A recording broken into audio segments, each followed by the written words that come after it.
Good morning and welcome to the Saturday Morning Sports Show here on 97.3 WRUL, 93.3 WROI, AM 1460, and online worldwide at WRUL.com. Cole Carter alongside Chris Myers, JC Tinsley across the hallway getting us on the air. The sports show is brought to you by Little Giant Grocery Outlet, Rice Motor Company, Hill Body Shop, Carmi Lumber Company, Pro Rehab, People's National Bank, Taylor Eye Care, Bush & Associates CPAs, Wabash General Hospital, Higginson Farms, Hamilton Memorial Hospital, Rush Appliance, Citizens National Bank, Nancy J. Winter CPA, Cherry Street Automotive, Southern Illinois Trading and Supply, First Bank, Expressway Ford, Slays Carpet, Farrell Hospital, Country Financial Representative Kyle Hosick, Wabash Christian Village, Invenergy, and Jansen Auto Group. Well, last night, the Carmi-White County Bulldog football team went to Christopher and took down the Bearcats by a final of 52-14. And, Chris, it was one of those games where you were kind of thinking throughout the week, throughout the day, that, okay, if things go as planned, the final score should look something like that. Carmi went in, got the job done, and at least for the moment, it seemed like they kind of escaped with no injuries either. Yeah, I mean, that was the biggest mission of this game, going into preparation week, knowing Christopher was a team that was struggling, hadn't won a game. Your mental focus, that was the biggest challenge, keeping the kids mentally focused, preparing as they would for an opponent at the caliber of Cesar or Johnson City, which is coming up. So I know without a doubt Coach Simon had those kids laser focused, and they came out and just did what they had to do. Again, a few hiccups here and there, but for the most part, they just dominated the football game, which is what you expected, and hopefully got everyone out of there injury-free, as you said, Cole. The Bulldogs scored all of their points in the first half, and the scoring started with 9:46 to go in the first quarter after Cade Stockton recovered a fumble. Carmi got all the way to the 1-yard line. Landon Driscoll would run it in on a quarterback sneak. Bulldogs missed the 2-point play to lead at 6-0. Next possession, 3.5 minutes later, Noah Pollard found the end zone on a 12-yard touchdown run. Andrew Dodson ran to the 2-point play. Bulldogs led 14-0 with 6 minutes to play in the first quarter. Then, near the end of the first quarter, Carmi with their first pass play of the night. It was a beauty. Landon Driscoll, a great pass to Cade Allen, who's got a touchdown in 3 straight games. A 65-yard catch and run. Carmi led 22-0 at the end of the first quarter. Then early in the second quarter, CZR tried to get something going in the passing game. Trayton Vickers said, "I don't think so." Stepped in front of the pass, ran it back 38 yards for a pick six. That extended the Carmi lead then to 30-0. Then with 7:38 to play in the second quarter, Andrew Dodson scored his first of 3 touchdowns on the night. The first one from 3 yards out, the next one from 36 yards out, and the final one from 12 yards out. Carmi led 52-0 at the break. They would go on to win by a final of 52-14. Chris, when we talked to Kurt Simon last week after the Fairfield game, he was just so pleased with the way that Andrew Dodson played in that game. And you got to kind of put yourself in Andrew's shoes. He is a senior. He was the lone returner from that backfield last year with Odd and King. And some might thought that he would be kind of the bell cow, the go-to guy, but he has really embraced that fullback role. Last week, he led the way blocking-wise for Noah Pollard in his 4-touchdown game. Last night, he got his turn, his own 3-touchdown game. Yeah, so glad to see him, break the 100-yard barrier last night and get the 3 touchdowns. I had mentioned before the position of fullback in football, and I've said this, many times it's been referred to as being a glorified guard or offensive lineman in the backfield. It is one of the most sacrificial positions in football because you're not getting all the carries. Your job is leading the way through the hole, coming through, taking on a linebacker, taking on a defensive end. You got a tough assignment. Every play you're going to just lay the wood on somebody. You got to be ready to block, and you got a linebacker coming at you, a defensive end, full tilt. So the fullback's job, is just 90% of it is blocking a lot of times. So a kid that plays the fullback position has to be just a physically and mentally tough kid, and one willing to say, "Hey, I'm willing not to have the ball all the time." You have to have a true team player, a kid with character, toughness. It just takes. It's a sacrificial position a lot of times at fullback. So, and he's done it so well. And like you said, Cole, for him being a senior to take on that role again is just just hats off to him. And I just love seeing him, getting those 3 touchdowns and breaking 100 yards last night. It was just good to see for him. a glorified guard, but I'm willing to bet that Andrew is probably faster than most guards around here. Yes. I would say him and Nelson Ryder, probably a good race, but Andrew's probably got the rest of them. Stats from last night, team-wise, Carmi 15 first downs to CZR's 13. Rushing-wise, the Bulldogs carried it 32 times for 259 yards. CZR 151 rushing yards. Passing yards, just 65. Driscoll was 1 for 1 through the air with that touchdown to Allen. CZR had 114 passing yards. Carmi 324 total yards of offense compared to CZR's 265. The Bulldogs did fumble it 4 times, but twice they were able to recover. CZR fumbled once and lost it. Both teams 2 turnovers. Carmi 3 for 4 on third down. CZR 2 for 5 on third down. Bulldogs were 1 for 1 on fourth down. The Bearcats were 1 for 4 on fourth down. Both teams had 4 penalties, 26 penalty yards for the Bulldogs and 35 for the Bearcats. Carmi did not punt at all last night. The Bearcats punted twice, and pretty even as far as time of possession. Carmi 23-55, CZR 24-05. Individual stats, mentioned Andrew Dotson, 100-yard game, 6 carries for 114 yards and 3 touchdowns. That's a pretty good yard per carry average there. Noah Pollard, 10 carries, 68 yards with 1 score. Jazz Duckworth had 6 carries for 39 yards. Driscoll had 3 rushes for 17 yards and a touchdown. Merrick Milhorn, 3 carries for 12 yards. Cale Wiggins, 2 carries for 6 yards. Trenton Vickers, 1 carry for 2 yards. Easton Sullivan had 1 carry for 1 yard. So what, CZR, their running back, the senior Roland, he had 150 yards on the ground, and I guess if you look at this game from the CZR perspective, they did a handful of things right, especially there in the first quarter before the score really got out of hand. You know, and again, Chris, you made the point last night that when a team is struggling and has been struggling, it's kind of the small things that you see, some drop passes on some good design plays on fourth down here and there, and you can tell CZR has got a couple of athletes that can work out for them, but it's a tough thing to do when you're a struggling program trying to compete with a playoff team like Carmi. Yeah, it really is, and those plays that you have that are open for you against a better team, you just plain and simple, you got to execute those. There were at least 2 or 3 potential scores for Christopher, that could have been, in the first quarter. One was a drop pass and, just a receiver overthrown here and there, and just a few things that cost them some scoring opportunities. Not to say that the game would have been that competitive, but it's just those little things that are confidence builders and can, change momentum a little bit.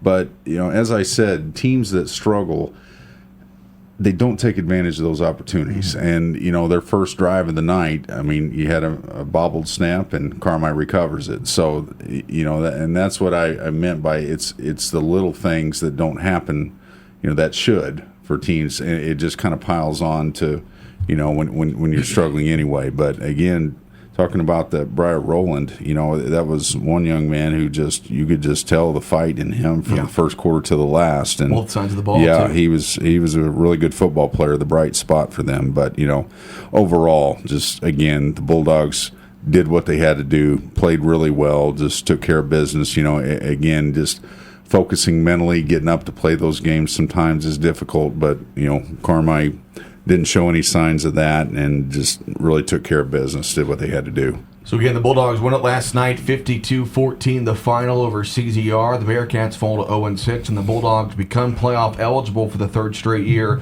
moving to 5-1. With a win this week against Edwards County, they can officially clinch that playoff berth. But other scores from around the area last night in the Black Diamond, it was Fairfield defeating Flora 28-14. The Mules, they'll have to win out in order to become playoff eligible. Johnson City took down Hamilton County 58-16, and Sester-Valier defeated Edwards County 56-7. Just there in the BDC, Chris, we know it's really a 3-legged race right now between Carmi, Sester-Valier, and Johnson City. We saw the Bulldogs. They had a heartbreaking loss to Sester-Valier back in Week 3, and then Johnson City will face Sester-Valier in Week 8, which could potentially be your BDC championship. And with the way things play out, if JC wins that game, then you got Carmi playing JC in Week 9 to potentially be a conference 3-way championship tie there. So, but there's no question, even just looking at scores and watching film and what we've seen from JC and Sester-Valier, it's them two with the Bulldogs, and everybody else, pretty much. Yeah, it's pretty much a 3-team race at this point, barring any unforeseen events. But everyone's going to have that Week 8 circled. That SES or JC matchup, more than likely they're going to be undefeated going into that game, and that's definitely going to be the game to watch in Week 8 in Southern Illinois. So going to be very interesting to see how that plays out because, either way, the Bulldogs have JC Week 9, and whether Johnson City wins that game or whether they lose that game, no matter what, they're going to be a handful, to say the least, coming in here. So, it's without question, with Sesser and JC right now in the driver's seat because they're both undefeated, there is a great opportunity for the Bulldogs to sneak in there if they can. Other scores from last night in the Little Illini Conference, KC Westfield shuts out Marshall 55-0. Lawrenceville over Robinson 26-20. Mount Carmel defeats Albany 56-20. And Paris over Newton 41-8. In the River to River, it was Anna Jonesboro over Pinckneyville 42-22. Benton gets past Nashville 42-38. DuQuoin able to run away from West Frankfort 48-6. Man, DuQuoin is a solid team this year. In the Ohio side of the River to River, it was Harrisburg just squeaking past Carterville. That's a big win for the Bulldogs, 29-28. The final there. Heron will take on Massac County later on today. Non-conference games, Murfreesboro shut out Madison 63-0. It was Trenton Wesleyan defeating El Dorado 21-6. That was El Dorado's pickup with the Vienna-Goreville cancellation. See if there's any other relevant scores from around the area. Nothing that really involves us down here, but that Harrisburg-Carterville is very interesting. Carterville was looking like Carterville of old, like they might have been 4A powerhouse every year, running away. And it looks like the Harrisburg program's kind of taking a little revival here. They struggled in recent years, but that's a huge win for them. Big win for the Bulldogs, getting 29-28 there over Carterville. We'll go ahead and take our first break of the morning. We come back, we'll talk about some other CWC events going on this weekend and next week. It's a Saturday morning sports show on 97.3 WRUL and 93.3 WROY AM 1460. Welcome back to the Saturday morning sports show here on 97.3 WRUL, 93.3 WROY AM 1460, and online worldwide at WRUL.com. Cole Carter alongside Chris Myers, JC Tinsley across the hallway getting us on the air. Looking ahead to next week for the Carmi-White County Bulldog football team. They will host Albion for homecoming. Me and Chris will not have a show next Saturday, and I will not be in the broadcast booth on Friday. Jason Craig, who I can't thank enough for helping out this season for volleyball and for football. Hopefully he can help us out some basketball as well. He will be filling my shoes next Friday night. I'm just busy next weekend. You got a thing going next week. There we go. Right there is it. Folks, if you don't know, Cole's getting married next Saturday. Yes. Congratulations to you. Thank you. Your bride-to-be, Whitney, and in all seriousness, wish you guys nothing but the best. Thank you. It's gonna be a stressful week, but we'll get through it and looking forward to it next weekend. But so no sports show next weekend, and Jason Craig will be in the booth next week as the Bulldogs host Edwards County for homecoming. I hate missing the homecoming game, but homecoming it's always a fun time. Brings me back to my high school days. It's just that whole week with the dress-up days and everything. It's a lot of fun week here in Carmi.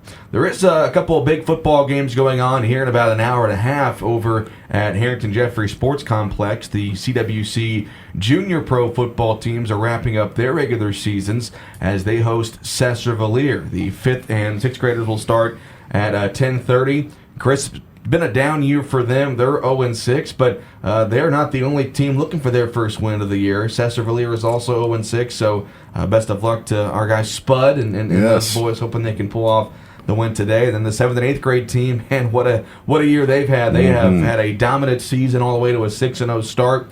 They play Sesser-Valier today, who is 5-1. Sesser took their first loss last week to Flora, so the winner between Carmi and Sesser-Valier this morning, or probably this afternoon around noon, will play Flora next Saturday for the BDC Championship. And last time Carmi won a title in the Junior Pro, of course, you were the coach there and Christopher, but the 7th and 8th grade crew, they've been fun to watch this year. Yeah, it's impressive looking group, and that's just a great opportunity for those kids at that age. I know Before that, this would be the first time for them to have an undefeated season in a while, and so I know they're going to be ready to go, ready to play, and just really happy for those kids and the coaches, and hope they can wrap this up here today, regular season, go play for a championship next week in Florida. Of course, a lot of fans, all the fans are invited to come cheer the boys on today. They'll have an 8th grade recognition at halftime of that first game, and then 7th and 8th grade game should start around noon, with the first game starting at 10:30. But Chris, 30 years of junior pro football now, and of course you had the chance to be a part of a lot of it. Of course, I played in it. A lot of kids that were playing last night played in it, and I think people maybe overlook junior pro a lot just because obviously high school is the big deal and that's what you strive for. But there's no question, and you made the point last night during the broadcast. You talk about the way that Carmi football has changed in the past 20, 25 years since Kurt Simon came along. A lot of that has to do with the youth program and building it up and getting these kids the experience, the fundamentals at the early age, all the way to high school. Yeah, having that connection made once the program got going. I talked a lot in depth about it last night, but what it does, it just connects kids to football at an early age, and it connects the high school coaches knowing the kids coming up. It introduces them to the system. You get kids taught the basics at an early age, and in a sport like football, that's so critical because there's so many positions you have to learn, so many skills. Even the little things, the center quarterback exchange, things like that. What each position does. When they know these things at an early age, it makes such a difference when they go into high school because it's already ingrained in them. I mean, they're ready to go. Here's the system. Here's what we do. And so when you have that continuity from senior all the way down to 5th grade, when they know, because it's something I didn't have when I was a kid. I just remember, being in junior high, 10 years old, whatever, just dreaming of the day that football would start, playing out in the old sandlot. That was, that was how we learned football. But, we never had a chance to play that organized football. So I just remember coming in as a freshman, you're learning the game from square one. Mm-hmm. And, had I, personally feel I had the opportunity to learn that at an earlier age, because I always remember, when you switch over to basketball, just being a kid, and back in the 80s, Carmi had a tremendous, 4 or 5 year run. I'm looking at these guys in high school, just dreaming of the day I could play, play there. If you'd see the high school coaches, you were just like, whoa, there's coach going, and so for these kids to start in youth football and have that connection to the high school players and coaches just like that, I think it just makes a huge difference in the program, piques their desire early to want to play the game. And then once they get into high school, if you get a strong nucleus each year of kids that stay together and stay with it, you got kids that know how to play the game, want to play the game, and are willing to do what you ask of them as a coach and in your program.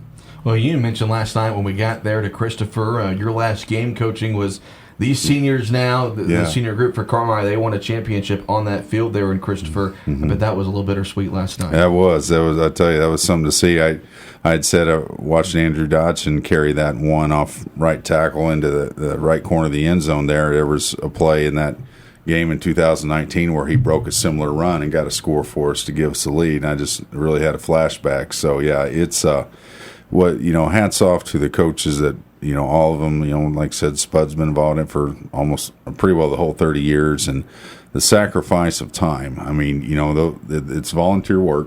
It's 4 nights a week minimum, Monday through Thursday nights, even the first couple weeks, Monday through Friday. Mm-hmm. Once the season starts, Monday night through Thursday night, then you're playing games either Saturday afternoon or Saturday night, and you're doing that for 8, 9, 10 weeks. So it's a big sacrifice, for the coaches that volunteer their time, the parents getting kids to practice, getting them back to home in the evening for homework, whatever they got once school starts. So, but, it's just such a neat thing when you see those kids come into high school and just, you can look back on that and say, that's where they all begin. That's where, and all those kids are still together. And I just think it brings a lot of continuity to your football program in general. Mentioning that senior class, correct me if I'm wrong, but Gavin Payton was your fullback that year. He was a fullback. He was in the backfield. He was in the backfield, and I'm going to tell you, You talk about He someone who didn't get could throw tackled very often. no, and you talk about someone who could throw crushing blocks. I went back, watched some old film a while back, and I watched him coming off the edge on a power G play, and he was just leveling people. Yeah. But by the time he got to high school, the coaches had it figured that he would be better up front. There comes a point in time. And that's the funny thing, seeing how kids change. I remember, this is years ago, you guys remember that 03 team, Chris Anderson, ended up being an all-conference tailback. I think when he was in junior pro, we had him at guard. Yeah. Maybe he was offensive guard. And then, a lot of things change when they get to high school. Kids grow, kids change, and so it's kind of neat to see how they develop once they do get in high school. Some kids grow in high school. Some kids don't grow at all. Right. They go from being on the line to being in the backfield, and there's a lot of instances just like that. But again, if fans at home want some football to watch today, and what should be some exciting football today at Harrington Jeffrey Sports Complex over at the high school, the Junior Pro Bulldogs are wrapping up their regular season's final home games of the year for them. So come on out, support them. Should be a fun afternoon there at the football field. We'll go ahead and step aside for a quick break. When we come back, we will take a look at the other sports teams here in Carmi and their action this week and what their week is looking like next week right here on the Saturday Morning Sports Show. Welcome back to the Saturday Morning Sports Show right here on 97.3 WRUL, 93.3 WROY, AM 1460, and online worldwide at WRUL.com. Cole Carter and Chris Myers with you. JC Tinsley across the hallway getting us on the air. Taking a look at some scores from this past week for some other CWC sporting teams. The cross-country team, they went to the Robinson Invite on Thursday. They finished 11th overall out of 24 teams. Andrew Benham and Lane Conover were medalists in that meet. They will travel to Harrisburg this coming Wednesday.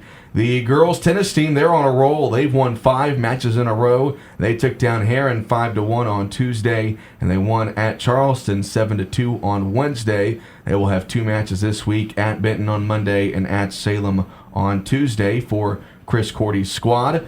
The boys and girls golf teams began regionals earlier this week. The boys regional was on Wednesday in McLeansboro. Congratulations to Maxon O'Daniel, Caden Holloman, and Aiden Willis, who will advance to Monday's Waterloo sectional. And for the girls, they played on Thursday. Ava Sheaver and Courtney Snow. Congrats to them. They move on to the Taylorville sectional on Tuesday. Chris, how's your golf game? Are you a golfer at all? No, not even close. The few times I've tried, it's Caddyshack at best. Golf is definitely, if there's ever a sport that is harder than it looks, it's golf, no question about it. But congrats to all 5 of those youngsters moving on to the sectionals early next week.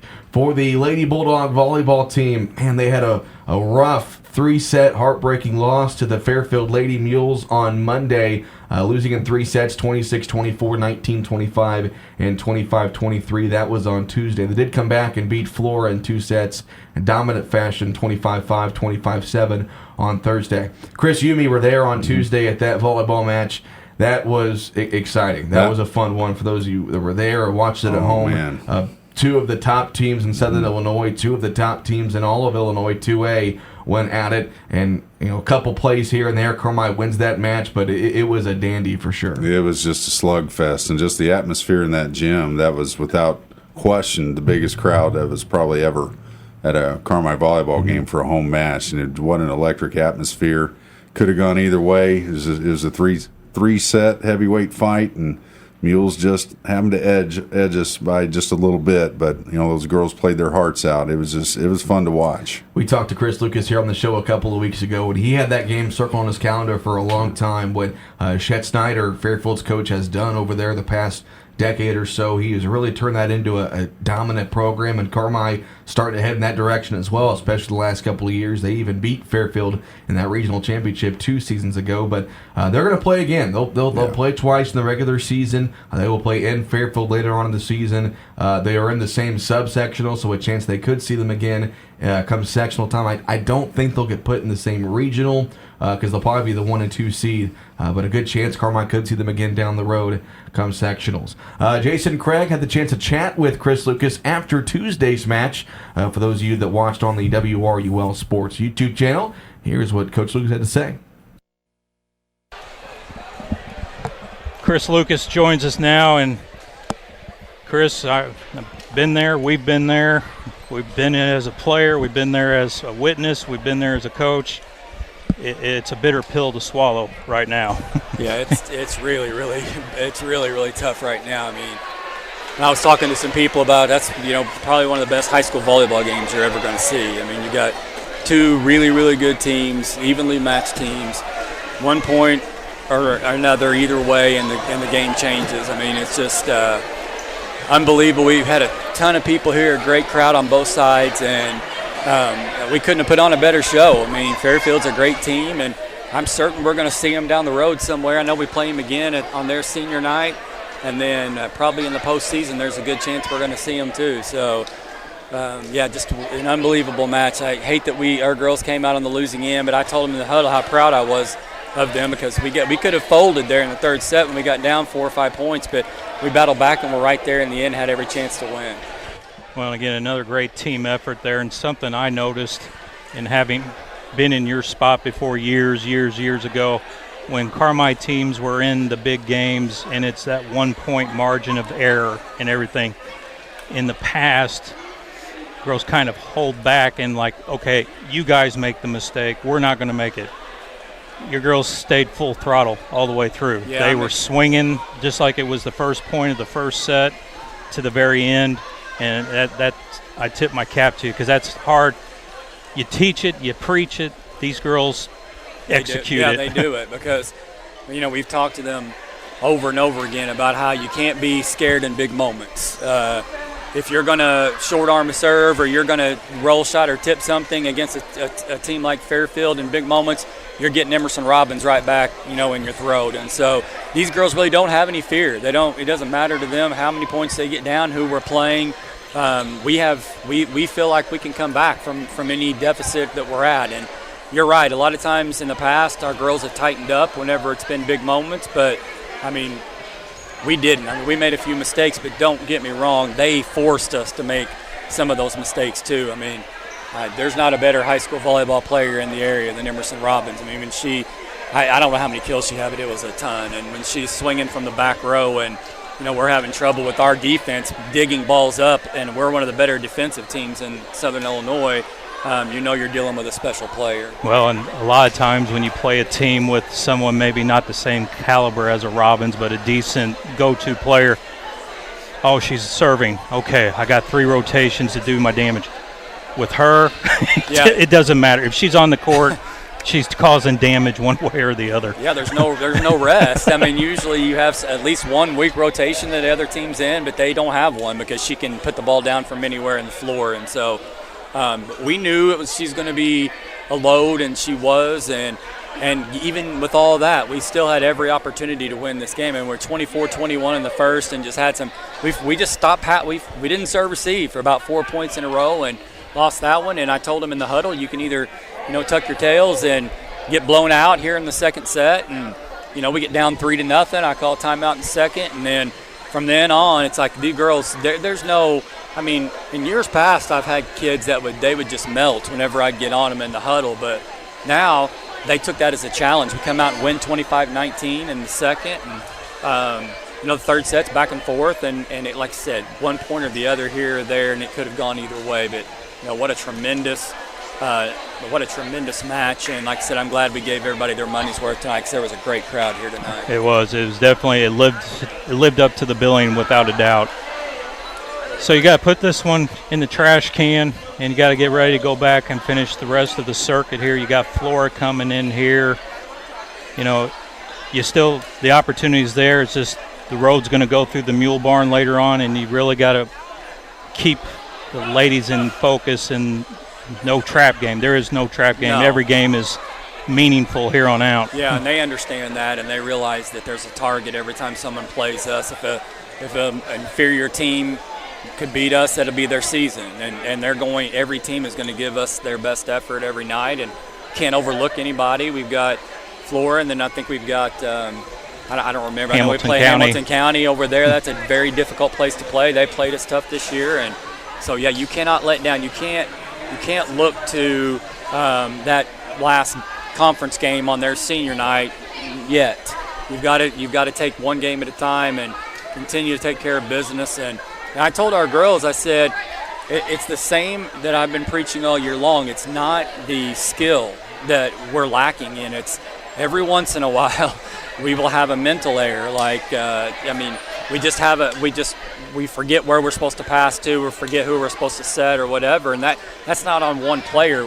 They're teenage girls. They're going to make mistakes and mess up. But again, I'm very proud of them. It was an epic battle, a 3-set crazy game, and like I said, very proud of them. And we'll be ready to play on Thursday night against Florida. All right, Chris. Appreciate the time. We'll talk again after Thursday's match. Yeah, thank you, guys.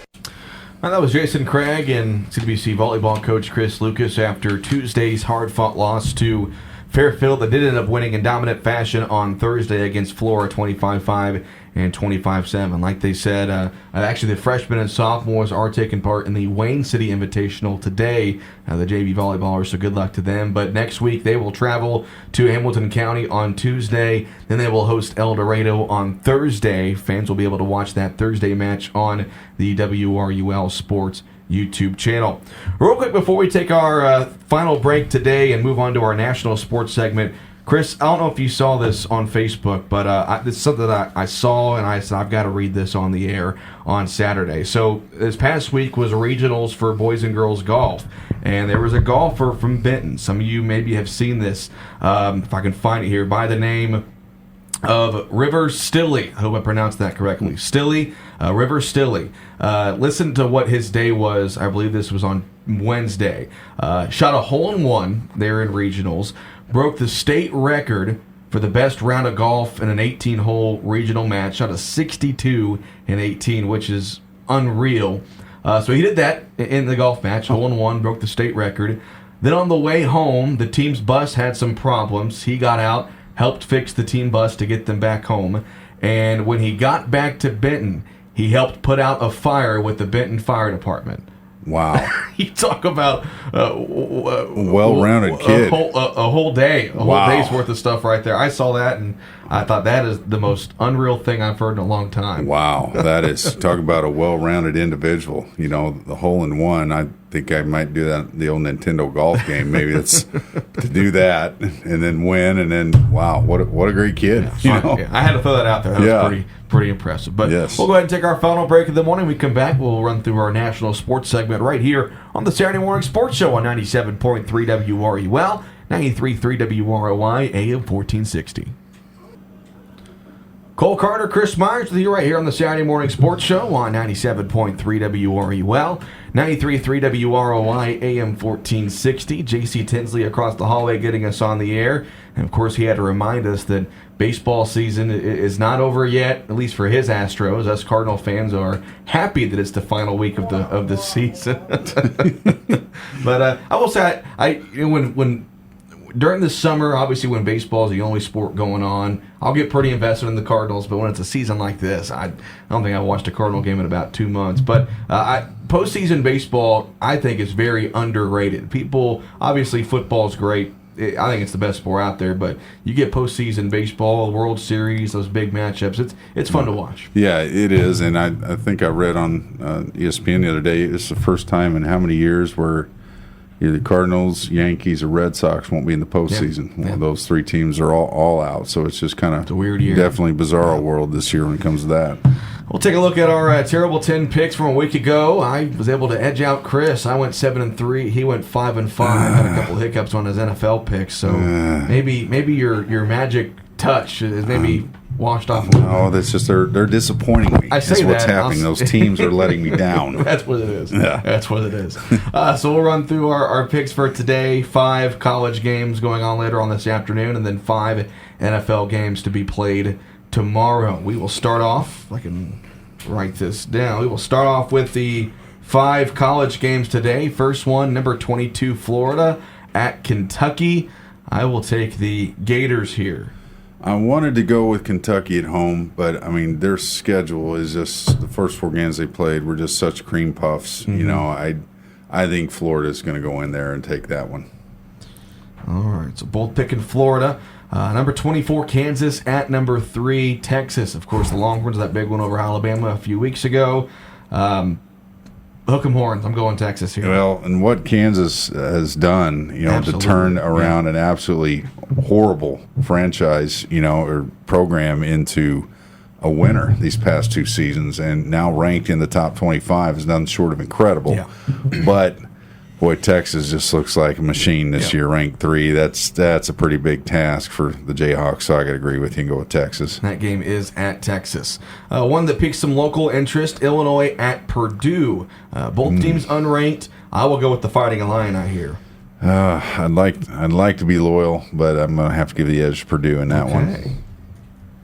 All righty. A couple of interesting ones that are on later tonight. Number 13, LSU at number 20, Ole Miss. I might have you pick first there. That's a good game. That one's tough. That's a good game. Ole Miss isn't bad, but I think LSU just squeaks that one out.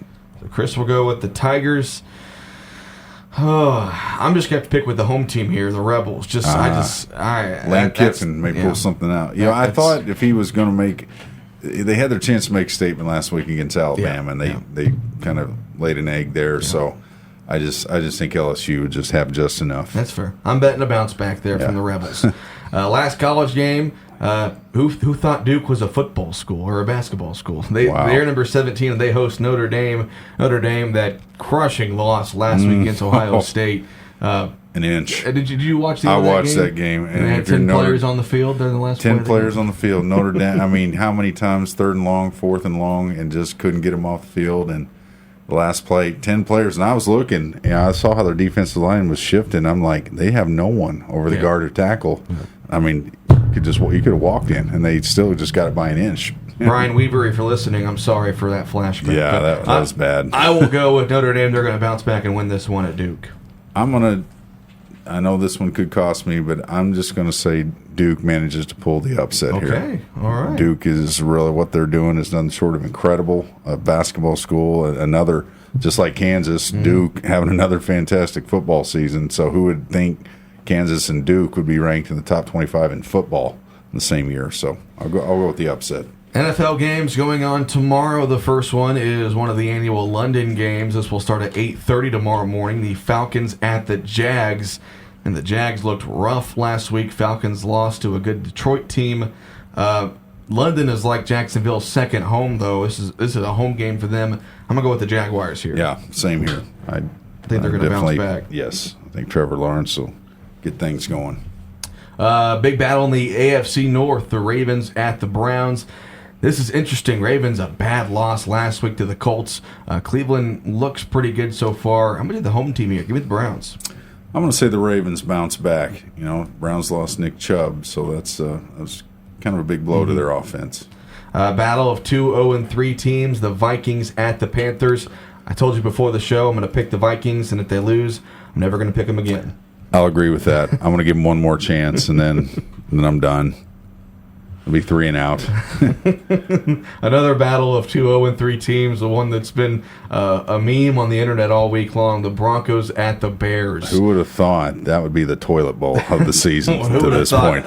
The Broncos would lose by 50 points last week. Yeah, and give up 70. Has that ever happened before in an NFL game? It's the second most points ever scored in a game. I mean, 72 is the record. They scored 70. I'm sorry, you're a professional football team and you give up 70 points. I mean, yeah, what can you say? I mean, with that said, 70 points. And, I'm sorry, I want to go on an old man tangent here. You got millionaires, you know. Yeah. You would get onto a high school team for giving up that many points, but a professional football team gave up 70 points in a game. So anyway, I'll get off that. With that said, I'll go ahead and go with the Bears to get off the schneid at home. This is tough because I think the Broncos made it overlook how bad the Bears played last week. The Bears just have not looked good. With it being in Chicago, maybe give them the upper hand. This is tough for me. I think since you picked the Bears, I'm going to have to go with the Broncos here. I think they're going to bounce back, and Sean Payton is going to rally the troops. They say, okay, last week was an embarrassment. Let's bounce back and get the win. So I'm going to go with the Broncos on the road here to get the win over the Bears. I do think the Bears are the favorite to win. Now, a really interesting matchup. I believe this is the late afternoon game tomorrow in Buffalo. The Dolphins at the Bills. What do you got here, Chris? I wanted to go with the Bills because, that what the Dolphins did last week. Again, 70 points. You're professional. Okay, I'll stop. But what they did, credit the Dolphins. But some people may say, well, it was the Broncos you were playing, and it's a tough environment. I don't think the Bills will give up 70 points to the Dolphins. That's fair. But I think the Dolphins will have just enough to keep the momentum going. I'm going to go ahead and go with the Dolphins. I wanted to lean towards the Bills. Again, it's going to be a much tighter game than both teams had the previous week. I think I told you last night I was leaning towards Miami, but I got a notification that DeMar Hamlin is playing tomorrow. I don't know if you saw that. So DeMar Hamlin, he went down with that scary injury last year at the end of the season. He is playing tomorrow. Well, that's going to be an emotional lift, so for sure. I think the Bills will have some momentum on their side. Give me Buffalo. So, man, one of us is going to do really good. One of us is going to do really bad next week. And I got a feeling it's going to be me who does really bad. But no, well, we won't know until 2 weeks from now. Yes. No Saturday morning sports show next week. The next time me and Chris have a show, we'll be live over across the street at the 103 Coffee Shop as Corn Day will be going on. It's crazy that we are already, tomorrow, October begins, and we are 2 weeks away from Corn Day. This year is flying by. And we were talking off the air. I just had a kind of a brainstorm. If anyone's, we're going to be outside, we're going to be live. If anyone wants to join us maybe for the Pick'ems, the Terrible 10, we maybe get a guest picker in there and see we'll have some fun with it. Maybe think of a prize, just something. We'll just be there if you can. Absolutely. Well, the next time, fans, that you hear from me will be 2 weeks from yesterday when the Bulldogs travel to El Dorado for their Week 7 matchup, or that would be Week 8 matchup. Week 7 is next week. But again, Jason Craig will be in the broadcast booth next Friday when the Bulldogs take on Edwards County for homecoming, and then no Saturday morning sports show next Saturday. Chris, any last words before we hit the road today? No, I just like to say congratulations to you and Whitney, and hope you have a great week and a great wedding, and wish you all the best there. Weather looks great. It's going to cool off. Weather awesome. looks great. Yes, so, looks like it's going to turn fall. fall. Kind of great weather. Absolutely. Cloudy and 60. For me, anything in the 60s in the day, 40s at night is perfect. And homecoming week. Hope the community gets the maroon and white out. It's just a fun week for the kids. Not just the athletes, but just all the student body in general and the community. So. The kids are going to have a fun time this week, doing different, themes every day, and just hope they have a fantastic week, all the kids. And a reminder, later on today, coming up here in about 30 minutes, the junior pro football teams will play their final regular season home games of the year. You can catch those over at the high school this morning and this afternoon. Big thanks to J.C. Tinsley across the hallway getting us on the air. For Chris Myers, I'm Cole Carter. Have a great weekend, Bulldogs.